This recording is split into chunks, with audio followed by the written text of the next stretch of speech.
E olha, chegou a hora de entrevista, tá? A movimentação do final do ano mexe com a rotina de toda a família, inclusive dos idosos.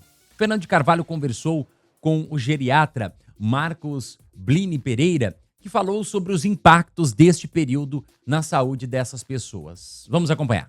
Olá a todos sintonizados na Massa FM. E olha, com a chegada das festas de fim de ano, aumentam as reuniões familiares, as mudanças na rotina e também os riscos à saúde da população idosa. E para orientar sobre os cuidados necessários nesse período e trazer recomendações importantes para começar o ano com mais segurança, recebemos aqui na Massa FM Campo Grande o médico geriatra Marcos Blini Pereira. Doutor, seja muito bem-vindo novamente à Massa FM. Eu que agradeço o convite, sempre bom estar aqui com vocês e com o público, falando um pouquinho sobre essa questão do envelhecimento, né? Que interfere na vida de todo mundo, tanto quem é idoso, quem não é, né? Sempre uma coisa importante a gente ter esse conhecimento. Exatamente. Doutor, fim de ano costuma alterar a rotina dos idosos, familiares começam a passar mais tempo com os idosos. Quais são os principais cuidados que as famílias precisam ter com os idosos durante essa reta final, durante essas festividades do fim de ano? É uma coisa que é muito importante sempre a gente ressaltar, né? É que acaba que final de ano o pessoal às vezes ingere um pouco mais de bebida alcoólica, né?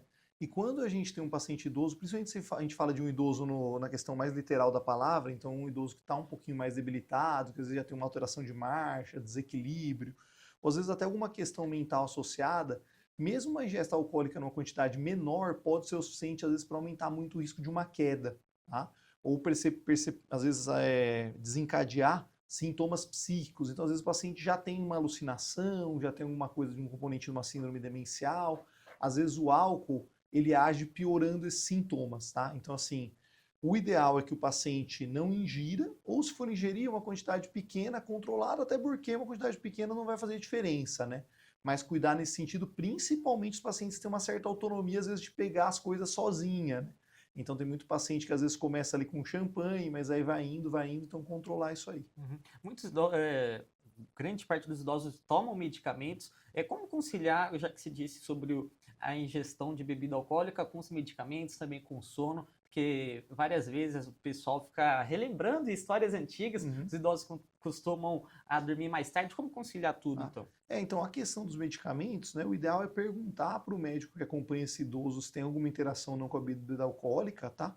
Grosseiramente, hoje a gente não tem muitos medicamentos que têm tanto problema quanto a gente tinha antigamente, mas principalmente os idosos que tomam os que a gente chama os benzodiazepínicos, né, que são os tarja pretas, realmente tem uma interação muito maior, né?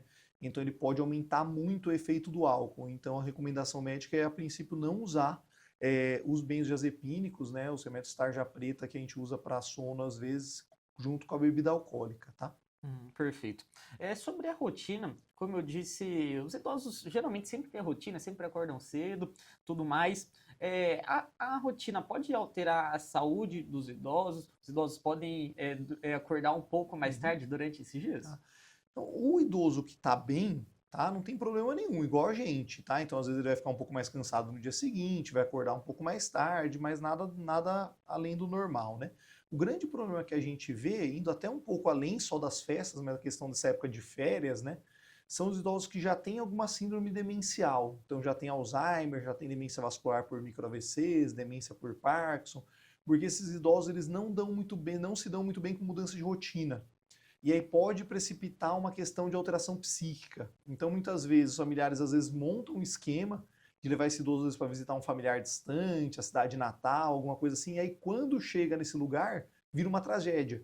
Porque esse idoso começa a ficar desorganizado do pensamento, quer voltar para casa, muitas vezes começa a ficar agressivo, e aí o que era para ser uma coisa prazerosa e boa para aquele idoso vira o contrário. Então, eu sempre falo que, principalmente viagens maiores, o ideal é você fazer um teste. Então, antes de, às vezes, uma viagem internacional, uma viagem de avião para algum lugar que não tem como voltar rápido, às vezes fazer um teste, vai numa cidade vizinha, fica só um final de semana, para ver como que esse idoso vai se comportar nessa mudança de rotina. Perfeito. E também, muitas vezes, famílias distantes, pessoas distantes, chegam à cidade, têm mais contato com os idosos, coisa que não teve por conta da correria durante o ano todo. Quais sinais os familiares podem ficar atentos caso o idoso dê alguma coisa, tipo algum diagnóstico que não foi dado a esse idoso? Quais são os sinais que os familiares podem ficar atentos? Isso é uma coisa muito interessante que acontece com a minha prática clínica, até brinco com a minha esposa, né? Assim, pós-festas religiosas ou familiares, é muito comum na semana seguinte eu ter um fluxo muito grande de agendamento. Porque acontece isso que você falou mesmo. Quem está no cotidiano acompanhando esse idoso, às vezes não consegue perceber a piora que ele vem tendo, porque às vezes é uma piora lenta e gradual. E aí quando vem um familiar, às vezes visitar no Natal, no Ano Novo, Dia das Mães, Dia dos Pais, Páscoa, aí ele percebe essa piora e fala assim, não, ó, gente, vocês não estão vendo que o pai ou que a mãe está ruim, precisa marcar um médico para ver o que está acontecendo. Tá? E quando a gente fala de um contexto geral de envelhecimento, a gente sempre tem que prestar muita atenção, além das doenças crônicas, né? Questão de funcionalidade, está muito atrelado com a parte física, então é o quanto de independência que esse idoso consegue ter. Né? Então, assim, um idoso que tem perda de independência em qualquer situação tem que ter uma resposta para isso. Então, se o idoso está perdendo autonomia sem uma resposta clara, tem que procurar um médico para avaliar o que está acontecendo. E a outra coisa é a própria questão cognitiva, né, que interfere nessa questão da autonomia. Então, o paciente, por exemplo, não está dando conta mais de fazer compra porque esquece a senha do cartão, teve que trocar a senha 1 milhão de vezes. Não está mais dirigindo porque já se perdeu, né? Ou às vezes o paciente até que fica mais em casa o tempo todo, mas não está tomando banho direito, né? Repetindo muito as perguntas, aí a gente tem que ir atrás de investigar o que está acontecendo. Perfeito. E mesmo o idoso sendo contrariado, né? Eu moro com meu avô, teve uma época que meu avô não conseguia mais dirigir. E aí a gente falou, avô, não pega mais o carro, ele mesmo contrariado, mas tem que fazer isso. E, doutor, falando agora no início do ano, quais são os exames periódicos que os idosos devem fazer, aquele check-up para falar que está tudo certo com esses idosos? Tem alguns exames que assim são tradicionais e bem definidos na literatura que a gente tem que fazer para um acompanhamento mais adequado do idoso, tá?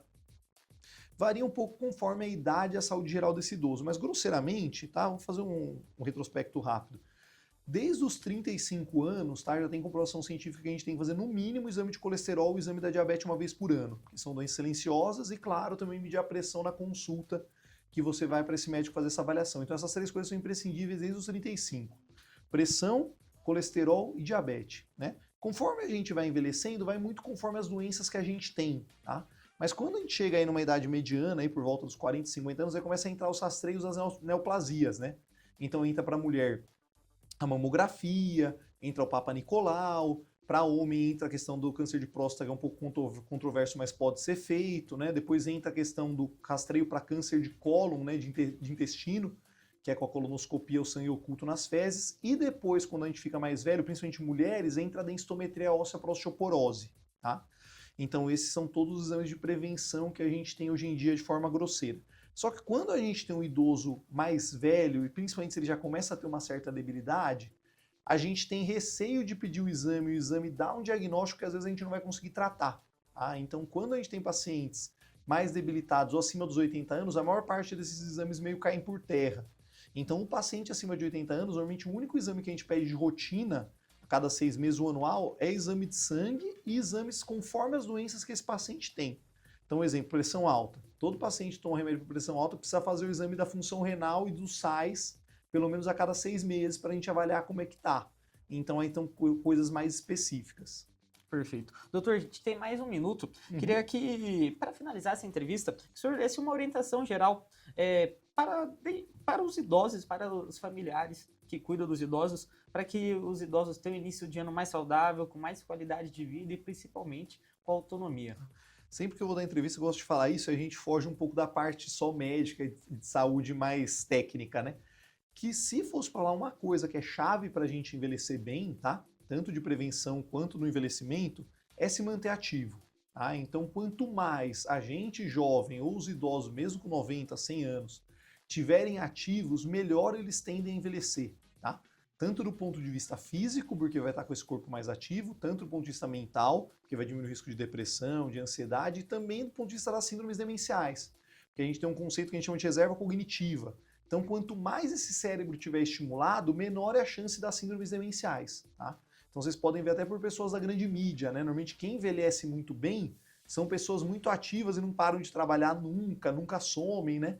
Então, essa é a dica final. Assim, quanto mais ativo a gente viver, melhor a gente envelhece. Perfeito. Acabamos, então, de conversar com o médico geriatra Marcos Blini Pereira. Doutor Marcos, muito obrigado mais uma vez por esclarecer e dar dicas para a população idosa neste fim de ano, viu? Tá ótimo, eu que agradeço aí, sempre que vocês precisarem, estamos pronto aí para vir esclarecer um pouquinho aos ouvintes. Tá aí a entrevista, né, feita pelo pelo Fernando de Carvalho, né?